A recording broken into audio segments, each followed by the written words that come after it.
It's a great day here for another KEKFILA YouTube video. It's a ×2 commentary of a regional I was in. This is game 5 of 9. My opponent was Kennedy. I don't remember exactly what he was from. We were just making sure we weren't repaired because that's what happened the last round. And it was like a little tidbit here. But this is Kennedy.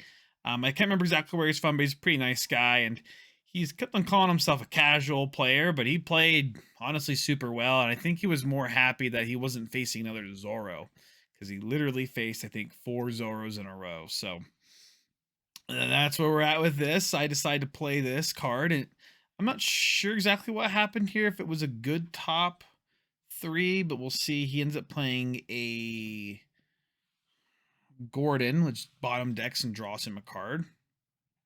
And I just go 2 Dawn. And now I remember that the top of my deck is doo-doo. And I can't bottom deck a 1 cost. That would have been really nice if he played a 1 cost. But he didn't. So I'm thinking real hard here. I think I just swing for 7 and don't use skill. And then... Wait, what am I thinking about here? Yeah, I would swing 7 without using skill. He... Yeah. Yep, and then I decide to pay 1. I bet you the top card was probably a Gecko Moria, and I thought there was no reason to place it. There's nothing in my drop zone. I know it's a body. But if I have another one of these, why not just do one of those to set up my next turn and the turn after? So that's what we do sometimes. So he ends up swinging 6. I counter out for 7, and then he pays a Vista and kills one of these. So also kind of fighting back with those two. So I go to 5 Dawn.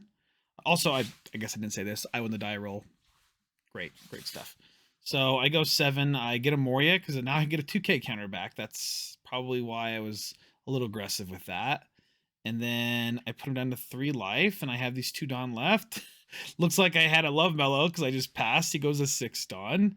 And I believe he just starts at least swinging into things. He goes 5K, most likely into my Moria. I give him a 1K because I want to swing back. I really like this Moria. And so I draw 1. He goes another 5. And I think to myself, I really want this Moria, but maybe my hand is just very bad. So I give him a 1K. I really want to attack back. Oh, nah, he does the 3 for the Zorro, and I have only 1 more card. So I have like no cards in hand at this point. I have 2 cards in hand actually total after the draw. I just really want to aggressively guard this. This is very important. I just need to swing back at his board. If I swing in, 3K into his 5K into his 3Ks, then I at least get 2 cards, or the card's dead. But they're both good results, and I think he actually, future prediction, he guards them like with his life. So it's what it is. So I end up throwing 1 on this guy. First swinging just 3 without using skill. He counters out with a Frankie.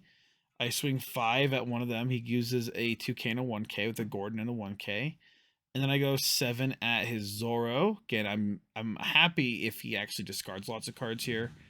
And he gives me a 2K and a 2K. So now he only has 3 cards going into this next turn after his draw. But he has his whole field. He's going to be able to at least clear my field. And maybe do some damage as well.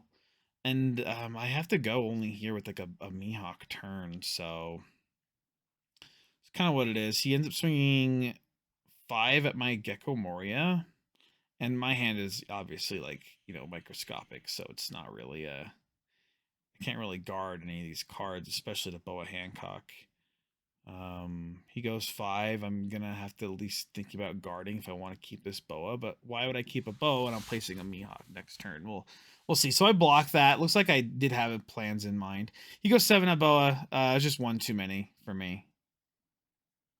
Plays the Vista, pops that. So my board's completely gone. But both our hands are empty. I have 1 more life than he does, but his board is absolutely ginormous. So looks like I didn't have a Mihawk because that would be very bad to play at this point anyway. So I guess I got that confused with a different game. So I'm looking to build board again, and he has one Dawn active. So I go 8, most likely into his Zoro, and I call the Kuma, which is a good card, obviously, right? And I go pay 4 for a vanilla and pay 1 for a 1-cost blocker. So yeah, I'm just trying to build my board back up. He's going to most likely try to use things to get rid of my other cards on board, but now it makes it a little hard for him. He swings 5 at that. I do have the Pacifista, so obviously very good here. That's probably definitely helps me out in the long run. So I keep taking these hits every time. I should block one of these because he might just pop it later with a Vista. But he would have popped it to start with if he was going to do that. So he's sticking with all these cards. He's going to play a Zoro. He's going to throw 2 on. He's going to go 7. So I go back down to 1 life. So I have a lot of work to do here, and I probably get a Mihawk here. That's probably what happens. But let's take a look. So I fan out my old 10 Dawn. I have 10 Dawn now, and he only has 2 cards in hand, and I have 3 attackers. If I have 3 attackers in that, then his board's all the way gone, and then I'm just living off of fumes here. So I go 6, most likely at one of those. Because he has 1 standing Dawn, reminder of that. So I'm afraid he has, like, if he has, his Radical Beam's useless, right? It was only 2, but if it's a guard point, that's 3, which is pretty good. So I'm swinging 6 at all these just to make sure they're gone, so the guard point can't get there. And bottom deck his Zoro, and now he's just stuck top decking things, which, you know, very red-esque, top decking everything you need. So he ends up going 7. I need to counter out so he can't just Luffy me, because, right, rush characters are actually obnoxious here. So he goes 1 for the Nami. He needs to get cards that can just deal with me, and I need to get cards that can stop all this aggression, because I have 4 attackers here, but I'm a little worried. So he goes Luffy. He throws 1. Goes 7. Looks like I have to take it. And he passes turn, so okay. Thinking to myself here, okay, I definitely need to get rid of this Luffy or win the game. He has 1 active, which is, like, obviously the most ridiculous thing. It literally scares me half to death, because I don't think I can win the game if I go, 9999, right? He's eventually going to counter out one of those. So I'm thinking I still am on survival mode at least 1 more turn. But if he has a Luffy, he has a Luffy. If he has another Luffy, right? Or even, what's the card people don't play as much anymore? The so with the boot. Oh no, I forget. It's the unblockable skill. So, wow. Thought I was good at this game, but I don't play red. I just play against red. I just forgot the name. Please help me in the comments. So